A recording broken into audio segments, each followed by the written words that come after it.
So let's go ahead and get us back up here.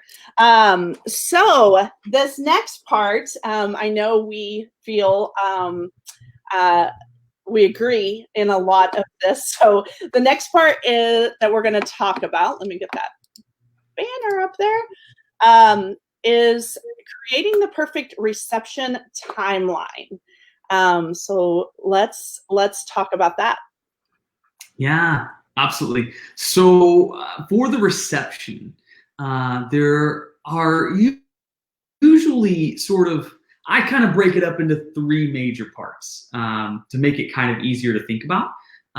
There is the cocktail hour, which, by the way, might not be an hour, and it might not have cocktails, but we call it cocktail hour because it's kind of the time that people are arriving to the reception space, but waiting on the bride and groom to join. So kind of a bit of a downtime, or I've heard some people call it a mingle hour, or things like that. But basically, they're arriving. Maybe they have appetizers. Maybe they have maybe you have the bar open and they're grabbing a cocktail. Maybe you have some games. I've seen people do like games outside in the yard with like the tosses and various things like that. Or maybe you have a photo booth experience open, ready for them. I've seen people do even caricature artists who are there to draw things. That's super, super cool. That's the cocktail hour. This is pretty cool because it's kind of a lower key moment for most events. I mean, you can get as crazy as you want with the cocktail hour, but I think it's great to kind of let people catch up during that hour. Most weddings, not all, but most weddings, the people are arriving maybe just minutes before the wedding starts. So there's not a lot of social time before the wedding starts. So this is the first opportunity that they're getting to actually really socialize. Hey, cousin Vinny, I haven't seen you in 2 years, like that kind of deal. And so I like to give them a little space to actually do that. Now, I have had couples who've asked me to also entertain during that time, and absolutely, we've got some fun activities that we can bust out during the cocktail hour and make it good. Usually, the bride and groom are out finishing photos during that time, so that's what's kind of going on, and then they come and they join us, and that kicks off the second part. The second part is usually there's a portion devoted to eating. Everybody wants some grub. We want to eat well in celebration. And then there's several formalities that go along with that. There's the grand entrance. There's toast. There's a cake cutting. There are some fun activities that we can pepper in there to really make that whole process really enjoyable. But during that time, the whole point is to get most of those formalities out of the way and to let people enjoy dinner. Again, this is a bit more mid-tempo, right? Like people are really socializing at this point. They may have had a drink or two or three, and then we kind of also have the formalities. So this is a bit more of a mid-energy portion of the night, and some fun ways to really make it creative. Overall, usually most of the time, dinner is going to take you between 45 minutes and an hour and 15 minutes, maybe, depending on how big. If you've got 350 people at your event, then yeah, you're probably gonna be an hour 15 minutes, like honestly. Smaller events obviously move a little quicker, and then you've got the formalities to pepper in there as well. So that whole portion usually kind of hangs out at somewhere around like the hour and a half, 2 hour, maybe 2.5 hour mark, depending on, again, how many guests you have at that event. One thing I like to say, I know Debbie and I agree about this particular thing. I've had some brides talk about potentially having like food and dinner in the cocktail hour, and kind of with a good heart. They're like, oh, I don't want my guests to wait. I don't want my guests to wait for us to eat dinner. I don't want them sitting around hungry or hangry, even worse. We want to make sure they're taken care of. And that is you're so kind to think that way. I really applaud it. But at a wedding,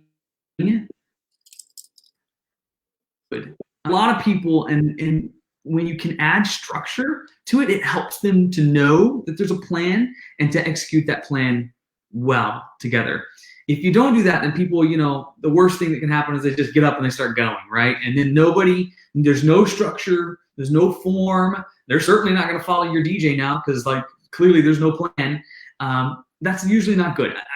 This is kind of rude to say it this way, but like it helps to think about it. I say a lot of times, weddings are a lot like like first grade classes, right? Like they need structure. They need, nap time and dinner time and play time. They need structure. It helps them to move through the event collectively together and to know that there is an experience that is planned for them. Right. I think it's actually a really good thing to add that planning, that structure in there. And so I do recommend waiting for the bride and groom to get there. It makes it more formal. It makes it more smooth. It makes it more thoughtful for your guests. And I guarantee you, if you do it right, what you've done is you've started with you've kind of started with a cocktail hour, which is kind of lower energy. Then you've gone into dinner, which is higher energy. And then guess what we go into? The celebration, right? The dancing, the entertainment, all of that, and the energy just keeps climbing throughout the night. By the time we get to the end of the night, it's through the roof energy. It's a blast. It is so much fun. And it's something that people walk away just mind blown. It was incredible. It was an incredible experience. Right. Yes. I am, and I know we touched on, the dinner thing. One of the parts of that is you normally, a couple hasn't ate all day long. And so when you're getting to the reception, most guests know that they're going to be with you for the evening.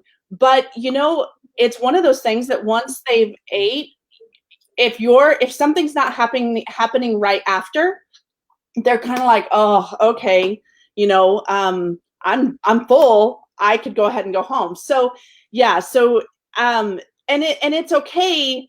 It's your day and it's your wedding. So don't feel like, oh, I need to do that for my guests. While that is incredibly sweet and nice, they're there for you. I mean, yeah. And that dinner, just like Broc said, it gives you that structure, the way that wedding receptions are laid out. It's because it works. I mean, it's because it just flows. And, and that's where I just keep on going back to, that's why you have to have a good wedding DJ, because that's where that flow comes in, that makes that experience of your reception key. And yes, and there's a lot to do during a reception. I mean, you've got the dances, cake cutting. Yeah, cake cutting, toasts. First, you spotlight mother, son, father, daughter. You've got bouquet toss, garter toss. Do you want to do the anniversary dance? Is there a welcome speech? Grand entrance? There's a lot of moving parts to a formal reception, to be honest with you. And I don't want to over categorize that because, like I said, I'm really passionate about making sure it's exactly what my clients want. It's not my day, it's yours. But I'm thoroughly in agreement that structure is a solid thing. Actually, something that you said earlier, Deb, I just want to say it again. Clients have, unfortunately, how do I say this? There are many people out there who have been to weddings that aren't very memorable, receptions that weren't very exciting to go to. Can I put it that way, humbly? And they've seen what a not so impressive wedding reception can look like. Well, that kind of does bad things because then it sets the bar kind of low. So what happens is, especially if you let people just go eat dinner during the cocktail hour and there's no plan, there's no structure, then what people do, yeah, you're right. They eat their food and they're like, okay, well, I don't really have high hopes for this. I've seen what bad receptions look like. I'm going to go now. And they don't ever dance. They never engage in the entertainment. They don't make a memory. And so that structure really helps divert away from that. Again, it communicates to your guests there is a plan and that it is worth sticking around for. It's going to be an experience. I tell at the beginning of my events, I talk with all the guests. I say, check it out. This happens once. I know we all have we all have responsibilities outside of these four walls. We've got mortgages and car payments and dogs and babies and all the things. But in this moment, we get one time to celebrate their love together, their commitment to one another. And it's, it's only 4, maybe 5 hours. And I ask guests, can I ask you to commit to this moment being completely present with the bride and groom to make sure their day is awesome? And I see, it's incredible. I see people, it clicks. It like makes it, oh, okay, yeah. I don't want to just eat dinner and leave. I want to have a blast. And it really takes that energy through the roof at an event. Listen, if you're a bride and groom listening, you deserve that. I completely believe that. You deserve your event to be incredible. I'm going to make sure of it. Your A team is going to make sure of it. It's going to be fantastic.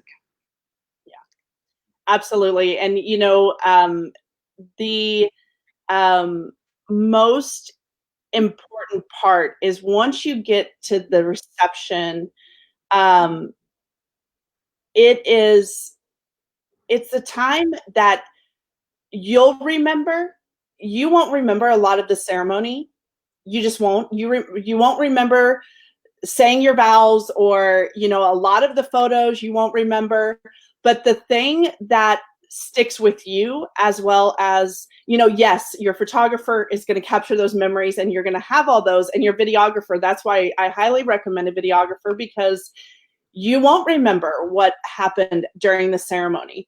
But the things that you will remember are the end right here during the reception. And so, this, and there are, just like Broc said, there's a lot of moving parts. There's a lot of things that you've got to get through in order to, just dance or just relax, or, but honestly, the whole night, people are coming up to the couple. They're coming up to you. I mean, they want to say hi to you. They want to say bye to you. They want to, so that structure is really important when it comes to, and, every wedding is different. Every wedding is different. Some people have really long speeches. Some speeches are really, really short. So you get to dive into the dancing and everything else. And, just like Broc said, this is the part that, have some flexibility with, and believe in your wedding DJ that you're hiring, because they've been there. They've did that. They understand, and they just want you to have the best experience possible. And again, I, have been to weddings that, no, not a single person on the dance floor. And I can tell you, when you have a DJ that is going out there and teaching line dances, you've got grandmas that'll jump out there because they don't feel stupid, because they don't feel like, oh my gosh, I'm going to stand out. No, they feel like somebody's guiding them. So even the dances are, and it's another thing that I'm really passionate about. If you can't tell, I'm very passionate about receptions anyway, because I think it's the fun part. Yeah, your guests want to have fun. They do. They want to have fun. And that's where your DJ comes in. Yeah. Did I sell that enough? I hope so. I'm very, very sure. Okay. All right. So let's check. Let me check in the group to make sure if we have, was there anything else as far as timeline, Broc? I don't think so. I think I would say, just like, if you're listening, like, every timeline's a little bit different. It kind of depends a little bit on the size of the event, how many guests you have. Some of the format pieces, like, did you do plated dinner, 2, 3, 4, 7 course? Like, that's going to make an impact in your timeline. And then, like, the formalities and the activities that you want to do will also impact that timeline. So there's no perfect recipe, but there is sort of a fundamental layout that works really well.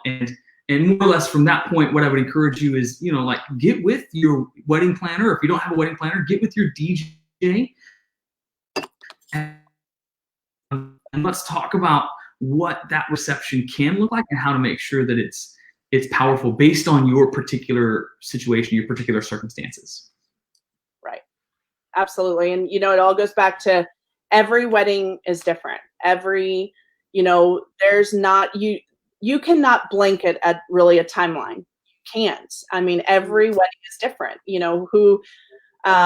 So yeah, I love that. And so we had a couple comments, and I know that these two came in earlier when we were talking about stay strong and plan on. Sarah said, yes, stay strong, and we're all going to prevail. And Christine Bonavere said amen, because I know we were talking about wedding professionals, and she loves wedding professionals. And then I'm not sure who Zach sent this to, but he just said preach in this last part about the reception. So I'm sure that could be you or me, not sure. So okay, so anything else that you want to touch on? I don't think so. If there's any way that I can be of service, it's literally one of my favorite things to help clients make sure their day is awesome. I'm so passionate about it. So if there's anyone I can be of service to, give me a call. Let's chat about it. Let's figure it out.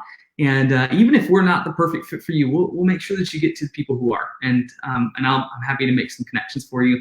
I want this process to be fun and easy and enjoyable for you guys. And so I'm here for you.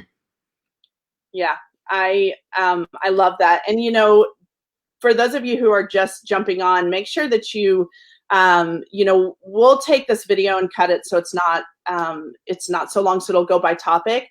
But listen to the other. If you're just joining us, make sure you listen to the other topics, because the first topic that we jumped on or talked about was stay strong and plan on. And that's for all wedding professionals and that are just joining together to really bring unity and know that we're here for you. And Broc brought that to the table. A week ago. Yeah. A week ago. Yeah. So and the support and the love and it's one of the things we said, the heart of wedding professionals in the 417 area is by far amazing. It just is.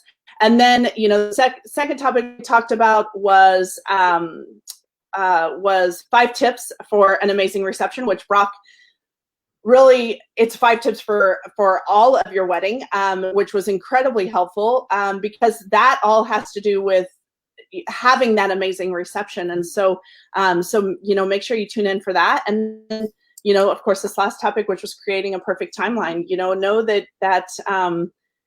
that wedding professionals are here for you. And that's why we're doing this live at 5, because man, we just want to help. We want to encourage, we want to, help in any way that we can.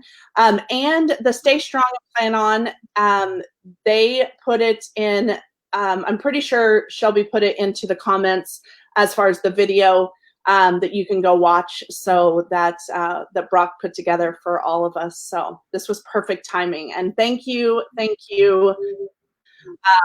Thanks for being here. Hang on.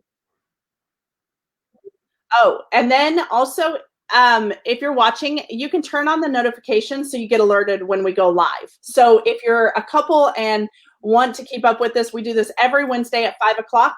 Make sure that you click that button to get alerts so you know when we're going live. So, and of course, this is a different format. In the past, we've just gotten together and spent time in the studio, but we are doing it this way because we're staying safe. And but man, we cannot wait to get back out there. So Broc, thank you for joining us today. Thank you for being here. Thank you for loving couples like you do. I'm just grateful. Grateful for everything you did, and just grateful for the way you love them. So thank you. Thank you for having me. I love getting to be a part of this. It's been awesome. You're a rock star. So are you. Okay. Well, thanks, guys. Thanks for tuning in. And like I said, we'll get this cut and get it online in the next couple days. So thanks again, Broc. Bye, guys. Bye.